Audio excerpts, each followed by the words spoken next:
The man who would later become known as the witness was never meant to matter in history. He was not a commander, not a politician, and not someone whose name appeared in official records. At the time, he was simply present in the wrong place, listening to a conversation he was never supposed to hear. According to his account, the moment did not feel significant at first. There were no dramatic announcements, no raised voices, and no sense that history was being altered in that room. What made it dangerous was precisely how ordinary it sounded. Plans were discussed calmly, as if they were logistical details rather than decisions that would determine the fate of one of the most recognizable figures of the 20th century. The witness explained that he did not immediately understand the weight of what he had heard. At the time, Che Guevara was already absent from Cuba, already moving through shadows, already a figure whose future was uncertain. Rumors circulated constantly. Arrests, betrayals, and foreign operations were part of the political atmosphere. Nothing sounded final. Nothing sounded inevitable. What made this conversation different was its tone. It was not speculative. It was not framed as a possibility. It was discussed as an outcome. The witness recalled that the name Che Guevara was mentioned not as a concern, but as a problem that had already been evaluated. The language was precise. There was no emotional attachment, no admiration, and no hesitation. It was the language of decision-making, not debate. The conversation centered on containment, consequences, and timing. At the center of this exchange was Raúl Castro. The witness stated that Raúl spoke with authority, not as someone repeating information, but as someone shaping direction. He did not present the situation as chaotic or unresolved. He described Che's trajectory as something that had reached its limit. The risks were no longer theoretical. The political cost was no longer acceptable. The situation, as it was described, could not be allowed to continue indefinitely. The witness said he stood still, listening, aware that his presence was unnoticed but also aware that leaving would draw attention. He later explained that fear did not come immediately. What came first was confusion. He struggled to understand why such a discussion would take place internally, away from public narratives and revolutionary language. Che Guevara was still publicly framed as a symbol of international struggle. His image represented commitment, sacrifice, and ideological purity. Yet what the witness heard did not match that image. It sounded administrative. It sounded strategic. It sounded final. He did not hear orders shouted. He heard conclusions stated. According to the witness, Raúl Castro did not speak about Che as a hero or a traitor. He spoke about him as a variable that had become uncontrollable. Che's movements, his independence, and his refusal to operate within centralized authority had created uncertainty. That uncertainty, Raúl implied, could no longer be tolerated. The witness remembered one phrase clearly.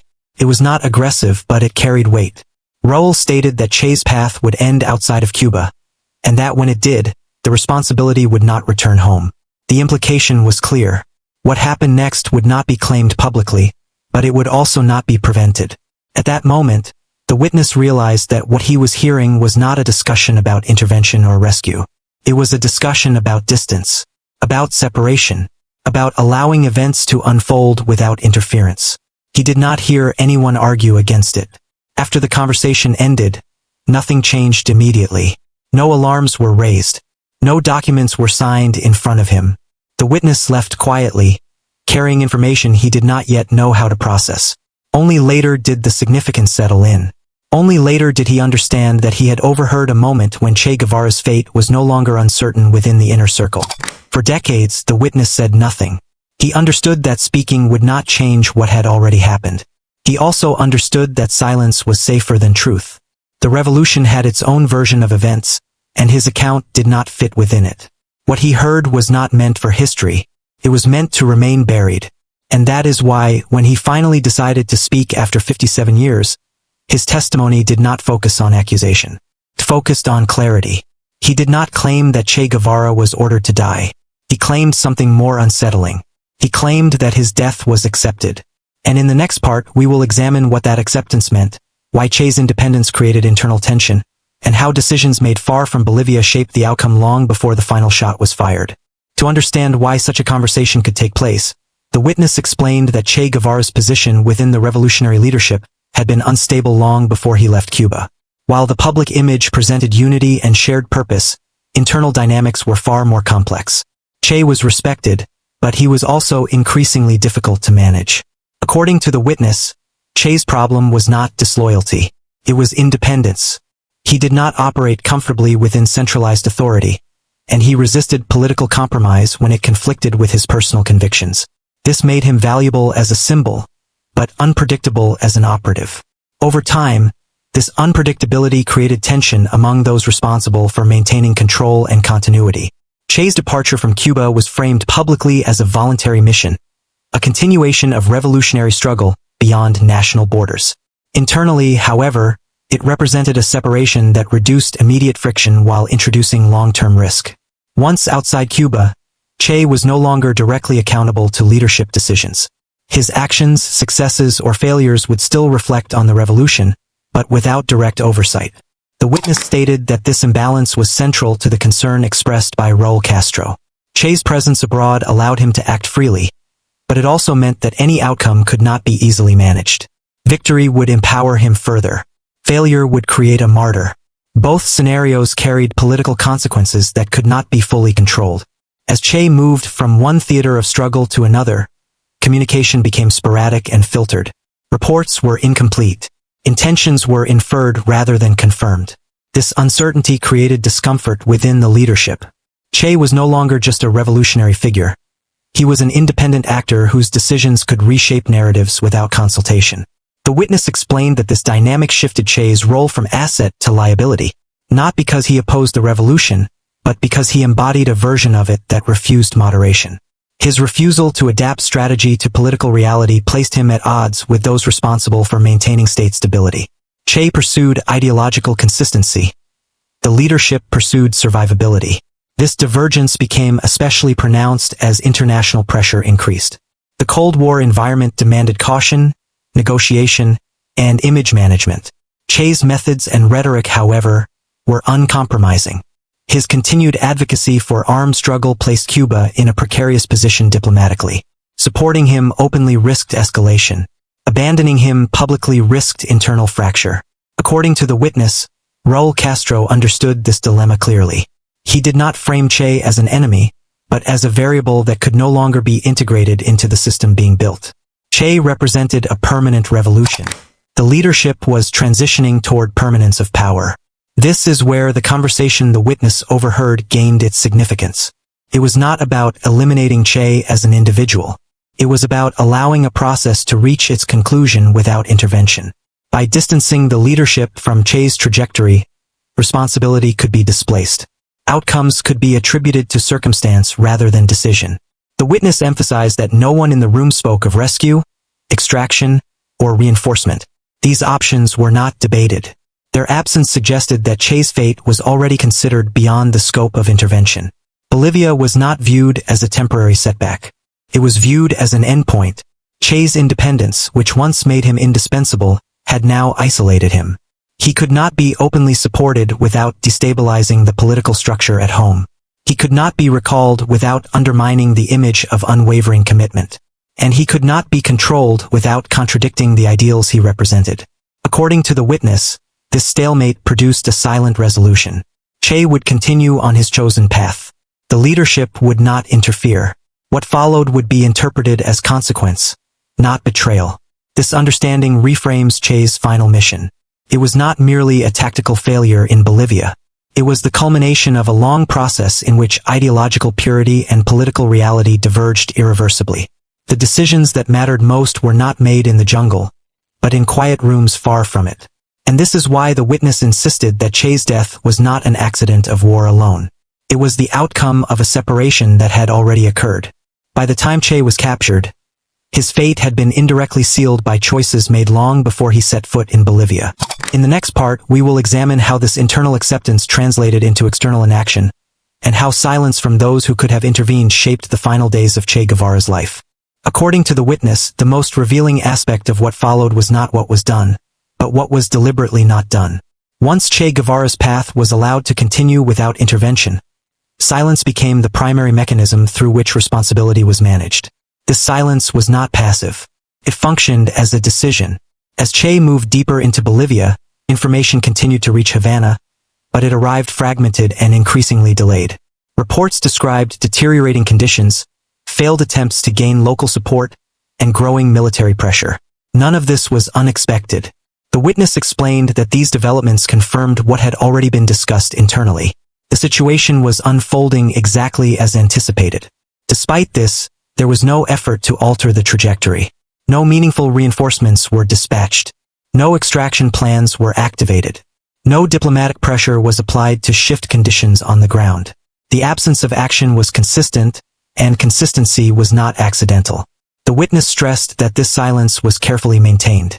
Publicly, Che remained a symbol of revolutionary resolve. Privately, his operation was treated as self-contained. By separating Che's actions from direct oversight, leadership preserved deniability. Whatever happened would appear organic, a result of circumstance rather than intent. This approach required discipline. Intervening selectively would have exposed awareness and responsibility. Doing nothing preserved distance. Silence ensured that no direct link could be established between internal discussions and external outcomes.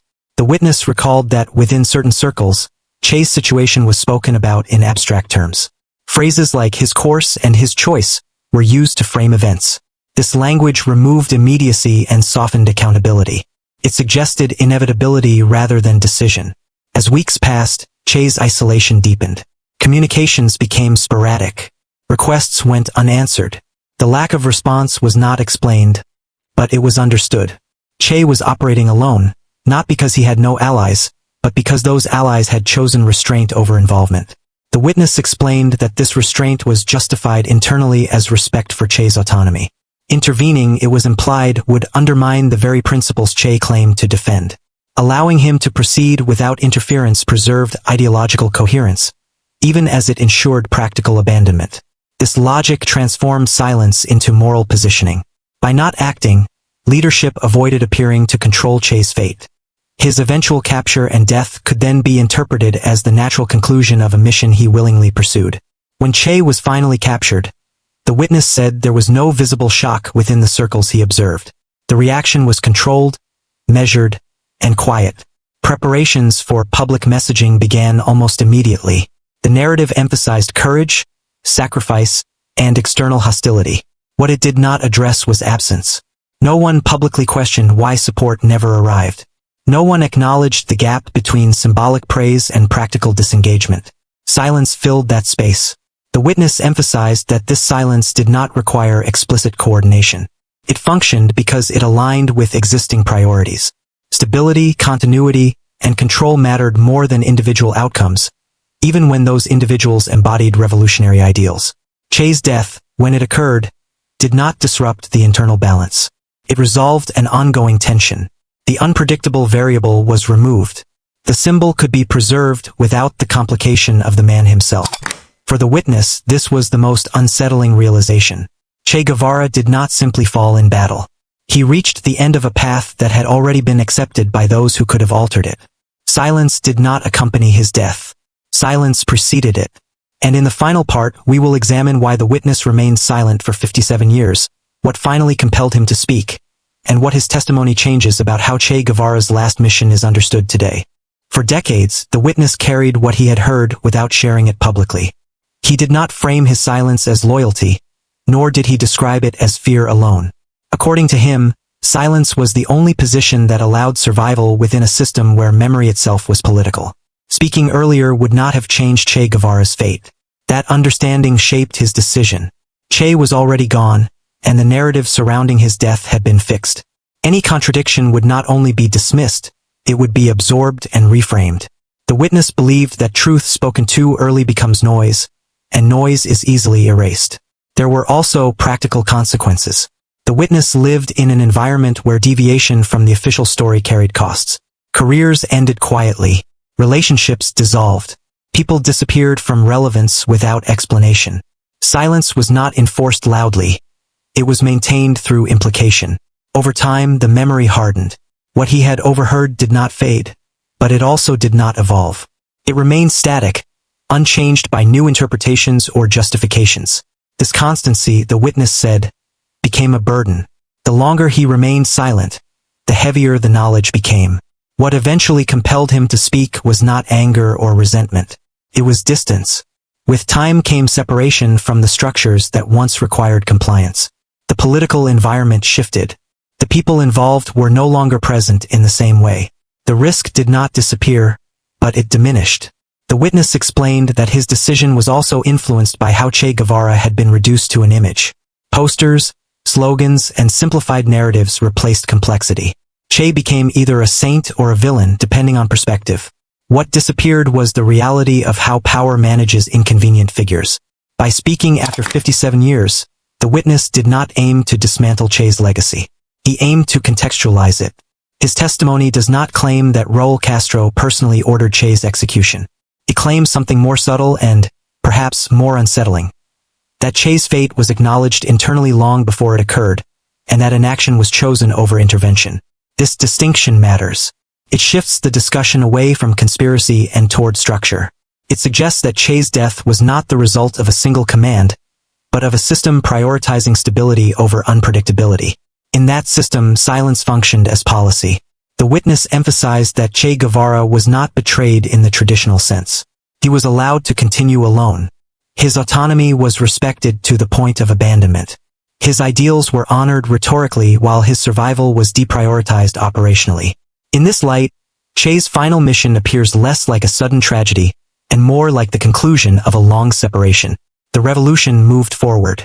Che moved outward. When those paths no longer intersected, distance replaced responsibility. The witness did not present himself as a judge. He did not claim moral superiority.